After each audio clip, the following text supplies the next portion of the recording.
வீடியோக்கு ஒரு லைக் பண்ணிட்டு ஐ லைக் இட்னு கமெண்ட் பண்ணுங்க. இந்த மர்மங்கள்ல ஃபர்ஸ்ட் நாம பார்க்க போறது இண்டஸ் வேலி சிவிலைசேஷன்ங்கிற சிந்து சமவெளி நாகரிகம். இது ஒரு பெரிய வரலாற்று மர்மம். இந்தியாவுல கிமு 3300 முதல் கிமு 1300 வரைக்கும் வாழ்ந்த ஒரு பெரிய பழமையான நாகரிகம் இது. இந்த நாகரிகம் இப்போ இருக்கிற பாகிஸ்தான், வடமேற்கு இந்தியா, அதோட ஆப்கானிஸ்தான் பகுதிகளில் இருந்திருக்கு. இது உலகத்தோட மிக பெரிய பழமையான நாகரிகங்கள்ல ஒண்ணு. மெசபடோமியா, எகிப்து போன்ற நாகரிகங்களோட ஒப்பிடுறப்போ இது பரப்பளவுல ரொம்ப பெருசு. ஹராப்பா, மொஹஞ்சதாரோ போன்ற இடங்கள்ல இந்த நாகரிகத்தோட நகரங்கள் இருந்திருக்கு. சிந்து சமவெளி நாகரிகம் பல வருஷங்களா மர்மமா இருக்கு. இதுக்கான காரணங்கள் என்னன்னா, இவங்க ஒரு எழுத்து வடிவத்தை பயன்படுத்தி இருக்காங்க. அதுல கிட்டத்தட்ட 400க்கும் மேற்பட்ட குறியீடுகள் இருக்கு. ஆனா இந்த எழுத்துக்களை இன்னைக்கு வரைக்கும் யாராலையும் படிக்க முடியல. அதனால அவங்களோட வாழ்க்கை முறை, அரசர்கள், மத நம்பிக்கைகள் எல்லாமே மர்மமா இருக்கு. கிமு 1900க்கு அப்புறம் இந்த நாகரிகம் திடீர்னு மறைஞ்சு போயிருக்கு. ஏன் இப்படி ஆச்சுன்னு யாருக்கும் தெரியல. ஒருவேளை சிந்து நதி வறண்டு போய் மழை இல்லாம போனதுனால அவங்களுக்கு தண்ணீர் பற்றாக்குறை ஏற்பட்டிருக்கலாம். சிலர் சிந்து நதியில வந்த வெள்ளம் அவங்களோட நகரங்களை அழிச்சு இருக்கலாம்னு சொல்றாங்க. ஒரு சிலர் ஆரிய படையெடுப்பால அவங்க அழிஞ்சு போயிருக்கலாம்னு சொல்றாங்க.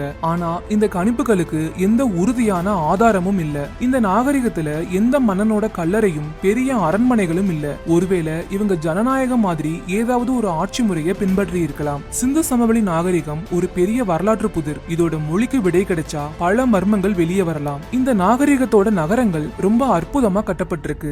இதுதான் இந்த நாகரிகத்தோட மிகப்பெரிய சிறப்பு. மொஹஞ்சதாரோ, ஹரப்பா போன்ற நகரங்கள்ல தெருக்கள் நேர்த்தியா இருக்கும். கழிவுநீர் வடிகால் வசதிகள், வீடுகள்ல கழிப்பறை வசதிகள் எல்லாமே ரொம்ப சிறப்பா செய்யப்பட்டிருக்கும். இது அந்த மக்கள் சுகாதாரத்துக்கு எவ்வளவு முக்கியத்துவம் கொடுத்திருக்காங்கிறத காட்டுது. இந்த நகரத்துல வீடுகள், தெருக்கள், பொது குளியல் தொட்டிகள் எல்லாமே ஒரு குறிப்பிட்ட திட்டத்தோட கட்டப்பட்டிருக்கு. இது ஒருவேளை அந்த நகரங்களை ஒரு நிர்வாகம் கட்டுப்படுத்தி இருக்கலாம்னு காட்டுது. ஆனா அந்த நிர்வாகம் யாருங்கிறது தான் தெரியல. இந்த மக்கள் மெசபடோமியா, எகிப்து போன்ற நாகரிகங்களோட வணிகம் செஞ்சிருக்காங்க. இதுக்கு ஆதாரமா மெசபடோமியா பகுதிகளில் சிந்து சமவெளி நாகரிகத்தோட முத்திரைகள் கிடைச்சிருக்கு. இந்த நாகரிகத்துல நிறைய சின்ன சின்ன கலை பொருட்கள் கிடைச்சிருக்கு. அதுல சிலது இன்னைக்கும் ஒரு மர்மமா தான் இருக்கு. மொஹஞ்சதாரோவுல ஒரு நடன மங்கையோட வெண்கல சிலை கிடைச்சிச்சு. இது அந்த காலத்துல இருந்த கலை வளர்ச்சிக்கு ஒரு பெரிய ஆதாரமா இருக்கு. இந்த நாகரிகத்துல பல மிருகங்களோட படங்கள், குறியீடுகள் கொண்ட முத்திரைகள் கிடைச்சிருக்கு. இதுல யூனிகான் மாதிரி கற்பனையான விலங்குகளோட படங்களும் இருக்கு. இந்த முத்திரைகள் எதுக்கு பயன்படுத்தப்பட்டுச்சுன்னு